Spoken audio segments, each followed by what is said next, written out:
আলিপুরে এক ব্যবসায়ীর ফ্ল্যাটে চলছে ইডি রেড। আরও কয়েকটি জায়গায় তল্লাশি চালাচ্ছে ইডি।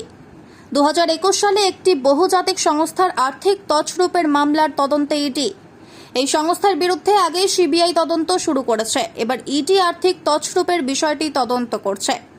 কয়েক হাজার কোটির তছরূপের অভিযোগ, নিয়ম বহির্ভূতভাবে বাজার থেকে টাকা তুলে ইনভেস্টমেন্ট করার অভিযোগ। পঞ্জি স্কিম মারফত এই টাকা একাধিক রাজ্য থেকে তোলা হয়েছে। কলকাতা, পাঞ্জাব, হরিয়ানা, ভুবনেশ্বর, চণ্ডীগড় ও দিল্লি থেকে টাকা তোলা হয়েছে। সেই কানেকশনে এদিন ইডি কলকাতার একাধিক জায়গায় এই রেড করছে।